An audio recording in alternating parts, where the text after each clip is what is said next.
Salam sejahtera dan selamat datang ke To Do My Channel. Sila subscribe dan like pada channel ini.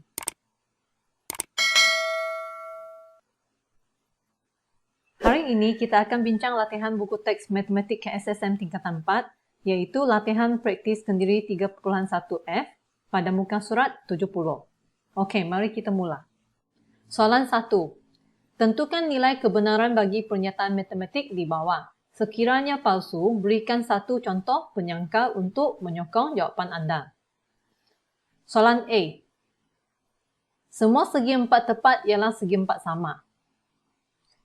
Okey, kita semua tahu bahawa segi empat tepat akan mempunyai sepasang garis yang sama panjang dan sepasang lagi garis yang berlainan panjangnya dengan panjang yang tadi. Jadi, di sini jawapannya adalah palsu sebab segi empat tepat tidak mempunyai sisi yang sama panjang.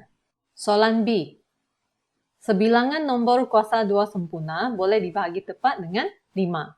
Nombor kuasa 2 sempurna adalah datang daripada 1 kuasa 2 yang sama dengan 1, 2 kuasa 2 sama dengan 4, 3 kuasa 2 sama dengan 9 dan seterusnya. Daripada senarai nombor kuasa 2 di sini, didapati nombor 25 ini boleh dibahagi tepat dengan 5. So, jawapan ini adalah benar. Soalan C. 5 atau 9 mempunyai 2 faktor. Kita pisahkan ayat majmuk ini menjadi 2 ayat tunggal. Pertama, 5 mempunyai 2 faktor. Kita tahu bahawa faktor bagi 5 ialah 1 dengan 5. So, ini adalah sesuatu yang benar. Ayat tunggal yang kedua, 9 mempunyai 2 faktor. Bila kita senaraikan faktor bagi 9, didapati ada 3 faktor. So, ini menjadi sesuatu yang palsu. Ayat ini digabungkan dengan perkataan atau. Sila rujuk jadual kebenaran di atas. Apabila dua ayat itu digabung dengan atau, ayat pertama adalah benar, ayat kedua adalah palsu, so ia akan menjadi sesuatu yang benar. So jawapan ini adalah benar. Soalan D. 36 ialah gandaan 4 dan gandaan 14. Pisahkan ayat majmuk ini menjadi dua ayat tunggal. So ayat pertama ialah 36 ialah gandaan 4. Ini adalah pernyataan yang benar. Sebab 36 boleh dibagi tepat dengan 4. Ayat kedua, 36 ialah gandaan 14. Ini adalah palsu.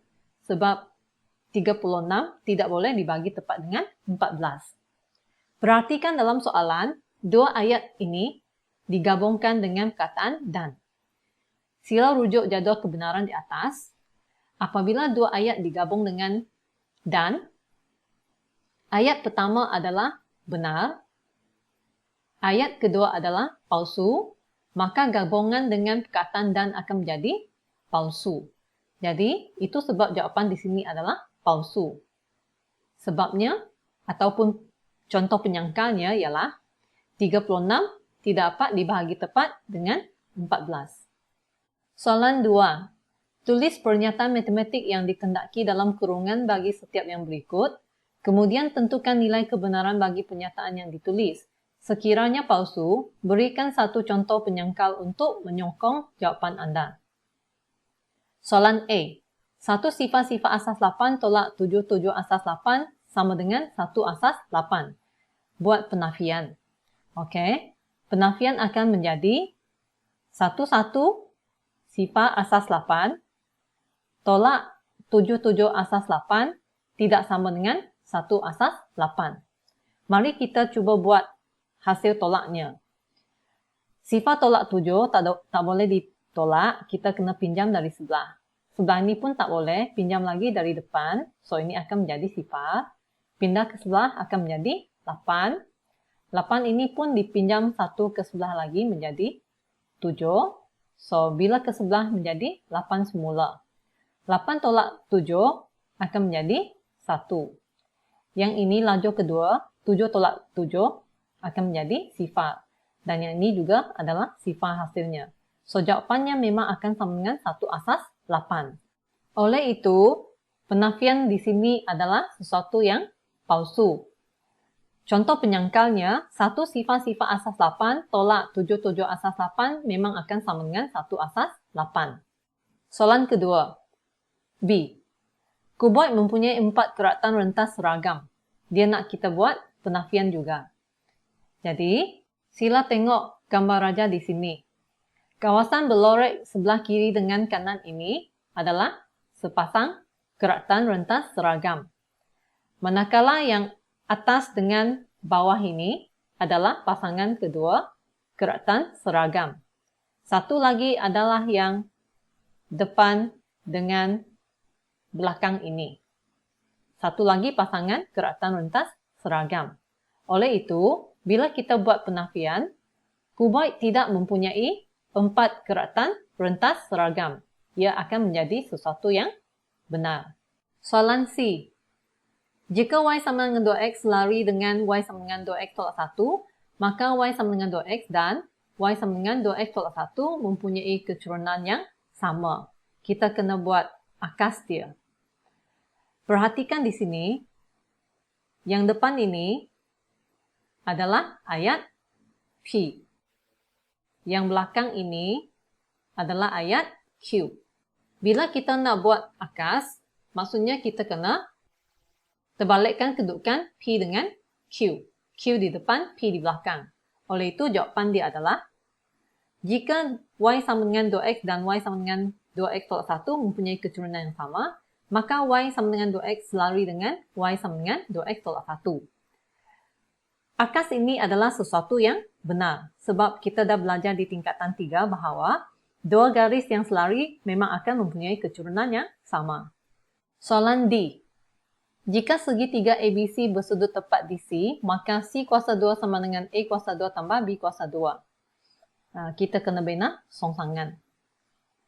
Cuba lihat gambar raja segitiga ini dahulu. Soalan kata, segitiga ini bersudut tepat di C. Jadi tempat sudut tepat ini kita label sebagai C huruf besar. Lepas itu, isikan bucu ABC itu ikut arah jam dengan huruf besar. So, ini A, ini B, ini C. Lepas tu, untuk label dia punya sisi, untuk sisi yang bertentangan dengan sudut C ini, kita label dengan C huruf kecil. Untuk sisi yang bertentangan dengan bucu A ini, kita huruf dengan huruf A kecil. Dan untuk sisi yang bertentangan dengan bucu B ini, kita label sebagai B huruf kecil. Oleh itu, C kuasa 2 akan sama dengan A kuasa 2 tambah dengan B kuasa 2 itu adalah betul. Soalan minta kita buat songsangan. Okey, dari sini, ayat ini adalah ayat P. Ayat ini adalah ayat Q. Sila rujuk jadual. Macam mana rupa bentuk songsangan? Ia akan buat penafian terhadap P dan penafian terhadap Q tanpa ubah kedudukan kedua-dua ayat tersebut. Jadi, jawapannya ialah jika segitiga ABC tidak bersudut tepat di C, maka C kuasa 2 tidak sama dengan A kuasa 2 tambah B kuasa 2. Dan songsangan ini adalah sesuatu yang benar. Soalan E. Jika W kurang daripada 7, maka W kurang daripada 5. Di sini soalan minta kita buat kontra positif. Okey. So, untuk ayat P dengan Q tu, cikgu tulis di ruangan jawapan di sini. Asalnya, ayat P sebenarnya adalah ayat depan, iaitu W kurang daripada 7. Ayat Q adalah ayat di belakang, iaitu W kurang daripada 5. Tengok kontrapositif dalam jadual. Dia kena buat penafian terhadap Q dahulu, lepas itu penafian terhadap P. So, kita buat penafian terhadap Q. Asalnya Q adalah W kurang daripada 5. Jadi, penafian dia terbalikkan tanda itu menjadi W lebih atau sama dengan 5. Begitu juga dengan penafian untuk P di sini. Asalnya adalah W kurang daripada 7. Bila penafian dibuat, terbalikkan simbol itu menjadi W lebih atau sama dengan 7. Itu sebab jawapan dia adalah jika W lebih atau sama dengan 5, maka W lebih atau sama dengan 7. Okey. Mari kita kaji ya. Pernyataan ini nanti jawapan dia akan menjadi palsu. Kenapa? Contoh penyangka dia, kalaulah nilai W itu adalah sama dengan 6, didapati nombor 6 itu memang adalah lebih besar daripada 5. Seperti di sini dalam soalan. Tetapi 6 itu adalah kurang daripada 7, iaitu tidak sama dengan dalam pernyataan tadi. Itu sebab jawapannya adalah palsu. Baiklah, perbincangan kita pada hari ini tamat di sini. Sekian, terima kasih.